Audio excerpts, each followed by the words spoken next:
السلام علیکم 9th class, کیسے ہیں آپ سب؟ امید کرتی ہوں خیریت سے ہوں گے۔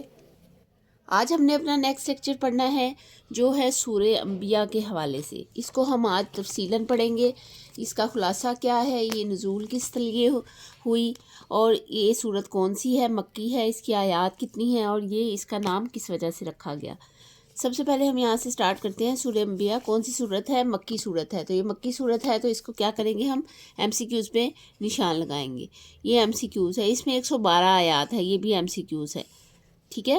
اس کے بعد ہم تعارف لکھیں گے، وہ سورہ انبیاء کا تعارف لکھیں۔ اچھا، اب یہ جو ہے نا سورہ انبیاء کا تعارف لکھیں، یہ مختصر سوال آ جاتا، ٹھیک ہے۔ اس میں ہم مختصر سوال میں صرف یہی جواب دیں گے۔ انہوں نے پوچھا ہے سورہ انبیاء میں پچھلے انبیاء کرام کی نبوت کا حوالہ دے کر حضرت محمد رسول اللہ خاتم النبیین صلی اللہ علیہ وآلہ وسلم کی نبوت کو ثابت فرمایا گیا۔ اسی مناسبت سے اس کا نام سورہ انبیاء رکھا گیا۔ سورہ انبیاء ان صورتوں میں سے ہے جن کے بارے میں حضرت محمد رسول اللہ خاتم النبیین صلی اللہ علیہ وآلہ اصحابہ وسلم نے فرمایا کہ یہ میرا قدیم مال اور قیمتی اثاثہ ہیں، ٹھیک ہے۔ اس کے بارے میں فرمایا۔ یہ کون سی صورت کے بارے میں فرمایا ہے؟ سورہ انبیاء کے بارے میں، یہ بھی آ جائے گا ایم سی کیوز۔ اس کے بعد ہے دوسری مکی صورتوں کی طرح سورہ انبیاء کا خلاصہ بھی توحید، رسالت اور آخرت کا بیان ہے۔ سورہ انبیاء کا خلاصہ کیا ہے؟ توحید، رسالت اور آخرت کا بیان۔ اچھا، اب یہاں پہ نا ہم تھوڑا سا ڈیفائن کرتے ہیں سورہ انبیاء کے حوالے سے، کیونکہ یہ سورہ انبیاء کا تعارف ہم نے پڑھ لیا ہے نا۔ سورہ انبیاء کو سورہ انبیاء کیوں کہا جاتا ہے؟ سورہ انبیاء کو سورہ انبیاء اس لیے کہا جاتا ہے کہ اس میں 16 انبیاء کے نام ہیں، جس میں سے 15 انبیاء کے نام اللہ تعالیٰ نے لے کر اس کو ڈیفائن کیا ہے، اس کو بتایا ہے، اور جو 16 انبیاء ہیں جس میں حضرت مریم اور حضرت عیسیٰ علیہ السلام ہے بغیر نام کے، اس کو اللہ تعالیٰ نے یہاں پر شامل کیا ہے۔ اس کے علاوہ ان میں جو 16 انبیاء ہیں ان کا نام میں آپ کو بتاتی ہوں کہ کون کون سے ہیں۔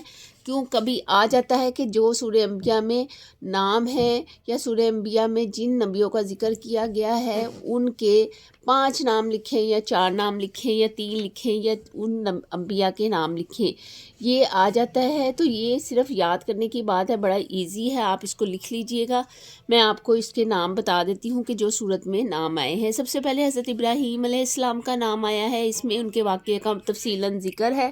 اس کے علاوہ جب انہیں نکالا گیا، اہل علاقہ نے جب ان کو اہلیہ حضرت سارہ، حضرت لوط علیہ السلام یعنی ان کے بھتیجے کو نکال دیا تھا، حضرت لوط کو، تب یہ ان کا بھی ذکر ہے اس میں۔ اس کے علاوہ حضرت اسحاق کا ذکر ہے، حضرت یعقوب علیہ السلام جب بوڑھی عمر کو پہنچ گئے، ان کو پوتا عطا کیا گیا، ان کا۔ حضرت نوح علیہ السلام کا ذکر ہے، ان کی کشتی کا ذکر ہے۔ حضرت داؤد علیہ السلام کا ذکر ہے کہ وہ لوہا پگھلا دیتے تھے۔ حضرت سلیمان علیہ السلام کا ذکر ہے۔ حضرت اسماعیل علیہ السلام کا ذکر ہے۔ حضرت ادریس علیہ السلام کا ذکر ہے۔ اس کے علاوہ حضرت ایوب علیہ السلام کا، جب انہیں بیماری ہوئی، ان کا تفصیلی ذکر ہے۔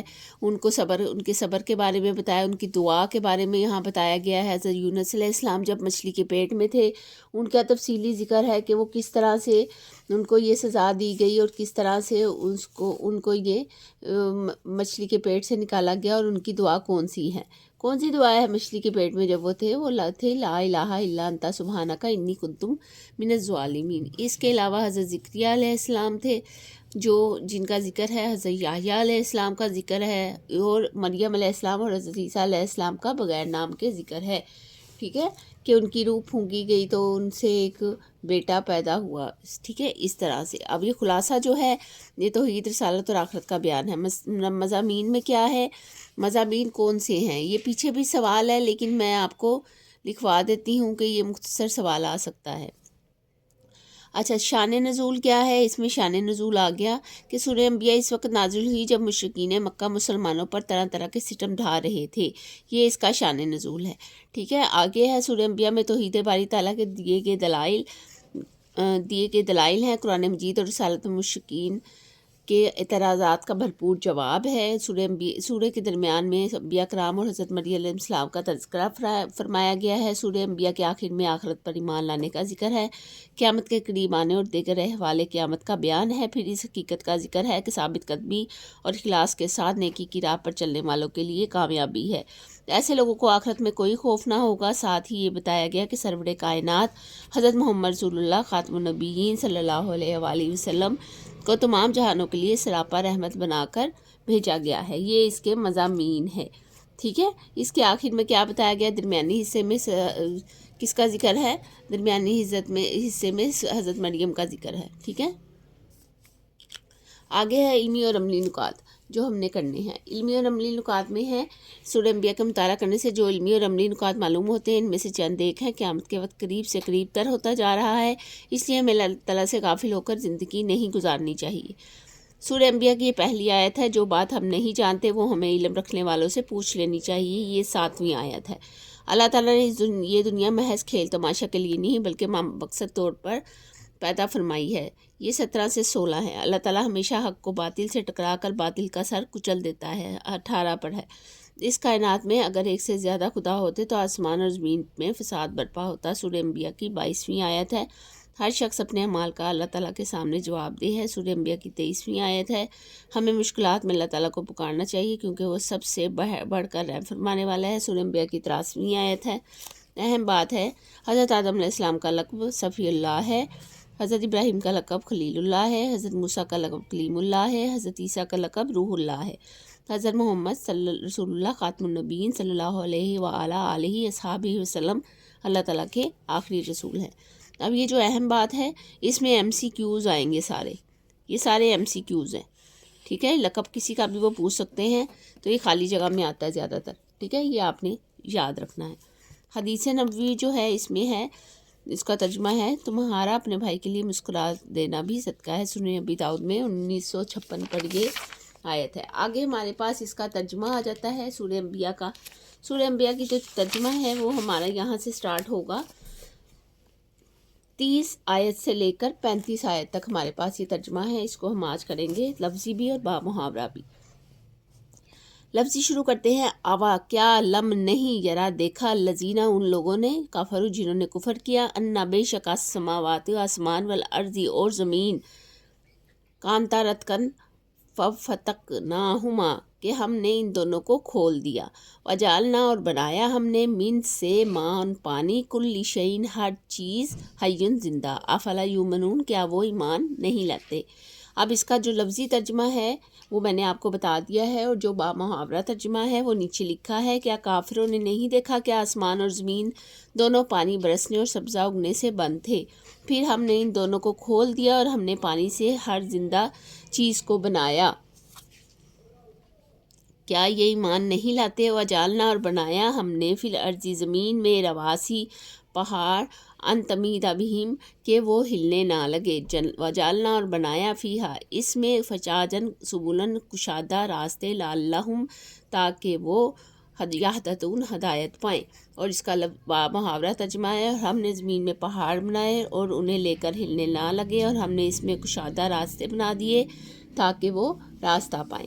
آگے ہے ہمارے پاس وجعلنا السماء اور بنایا ہم نے آسمان کو سقفن چھت محفوظاً محفوظ، وہم اور وہ ان آیاتی ہی ان آیات کے بارے میں، ان کا بارے میں، مورزون اعراض کرنے والے ہیں یا منہ موڑنے والے ہیں۔ وہ اس کا ترجمہ ہے، اور ہم نے آسمان کو ایک محفوظ چھت بنا دیا اور وہ اس آسمان کی نشانیوں سے منہ موڑنے والے ہیں۔ وہ ہوا اور وہی الذی ذات ہے خالقہ جس نے بنایا لیل رات کو، والنہارا اور دن کو، والشمس اور سورج کو، والقمر اور چاند کو، کل فی فلکن اور سب اپنے مدار میں اپنی سرکل میں، یسبحون تسبیح کر رہے ہیں یا گھوم رہے ہیں، ٹھیک ہے۔ وما اور اس کا ترجمہ ہے، اور وہی ہے جس نے بنائے رات اور دن اور سورج اور چاند تارے سب اپنے اپنے مدار میں تیر رہے ہیں۔ وما جعلنا اور نہیں بنایا ہم نے للبشرین کسی بشر کے لیے من قبل کا اس سے پہلے خلدن کوئی ابدی زندگی ہمیشہ رہنے والی زندگی، کہ ہم نے کسی کو بھی انسان کو ہمیشہ رہنے والے کے لیے نہیں، ہمیشہ رہنے تک کے لیے نہیں بنایا۔ فَإِن مِتُّ اگر آپ مر جاؤ فَهُمْ خالدون تو آپ اس میں ہمیشہ رہنے والے ہو، یعنی کہ زندگی ہمیشہ رہنے والی نہیں ہے، اور مرنے کے بعد کی جو زندگی ہے وہ ہمیشہ رہنے والی ہے۔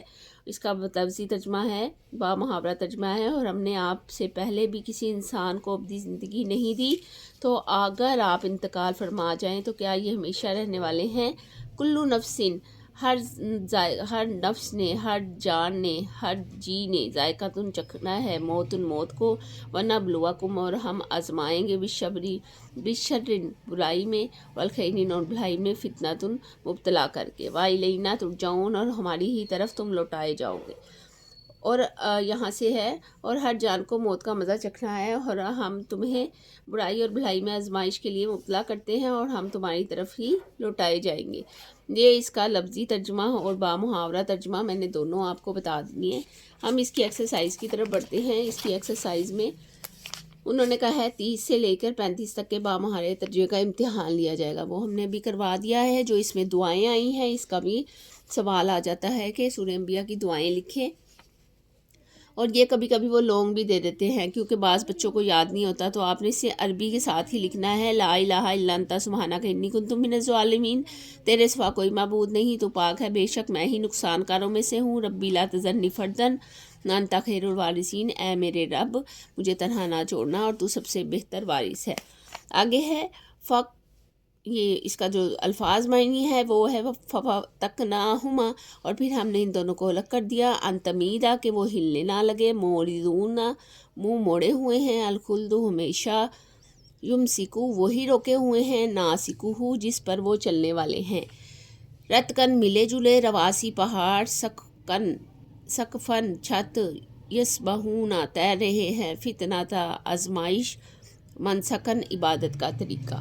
ٹھیک ہے، یہی سوال وہ ہوں گے ورڈز میننگ جس میں سے آنا ہے۔ آگے ہے ہمارے پاس اس کی ایکسرسائز مشق، درست جواب کی نشاندہی کریں۔ سورہ انبیاء کو قرار دیا گیا قیمتی اثاثہ، آنکھوں کی ٹھنڈک، قرآن کی زینت یا صورتوں کی سردار۔ اب اس میں ٹک کریں گے ہم، قیمتی اثاثہ کہا گیا۔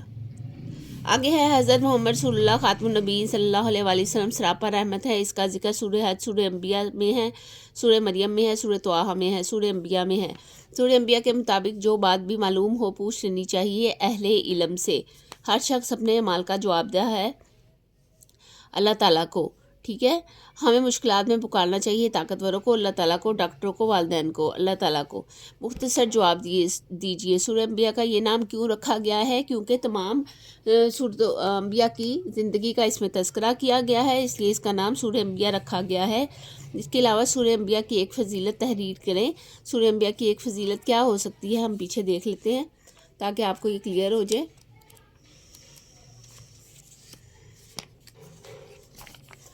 یہ ان میں سے آپ کوئی بھی بات لکھ دیں گے، ٹھیک ہے۔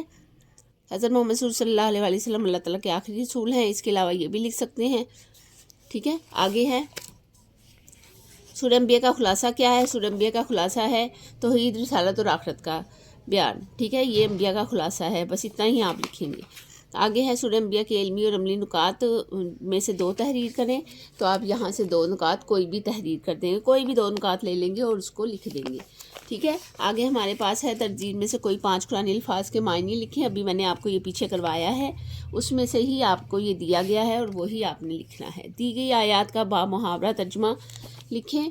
دی گئی آیتوں جالنا بنایا ہم نے آسمان زمین کو، رواسی ان تمیدہ بھی و جالنا فیہا فجاجا سبلا لعلکم یہتدون، اور ہم نے زمین میں پہاڑ بنائے تاکہ وہ اسے ہلنے نہ دے، اور ہم نے اس میں کشادہ راستے بنائے تاکہ وہ ہدایت پائیں۔ وجعلنا السماء سقفا محفوظا، اور آسمان کو بنایا چھت محفوظ، وہم عن آیاتہ اعراضون، اور وہ اس کے بارے میں ہی اعراض کرنے والے ہیں یا منہ موڑنے والے ہیں۔ وہی ذات پاک ہے جس نے بنایا رات کو اور دن کو اور سورج کو اور چاند کو، اور وہ اسی اپنے مدار میں گردش کر رہے ہیں، اور نہیں بنایا کسی آدمی کے لیے یہاں کی زندگی اس سے پہلے کی زندگی کو ہمیشہ رہنے والی، پس اگر تم مر جاؤ اور تم اس میں ہمیشہ رہنے والے ہو، ٹھیک ہے، یہ اس کا ترجمہ آ گیا۔ سورہ انبیاء پر ایک مفصل میں مضمون لکھے، تو اس میں آپ یہ سارا لکھیں گے، یہ جو شروع میں دیا گیا نا یہاں سے لے کر یہاں تک، یہ آپ سارا لکھیں گے کیونکہ یہ مضمون ہے مکمل، ٹھیک ہے۔ یہ 5واں ہے میرے خیال سے، ہاں یہ 5ویں کا آپ کا آنسر ہوگا یہاں سے لے کر یہاں تک۔ یہ اتنا مشکل نہیں ہے، جب آپ یہ سارا پڑھیں گے نا تو بڑا ایزی ہو جائے گا۔ آگے ہے سرگرمیاں، قرآن مجید میں انبیاء کرام کے واقعات تاریخ بیان کرنے کے لیے بلکہ ہماری نصیحت کے لیے، اس میں سے کچھ بھی ایسا نہیں ہے جو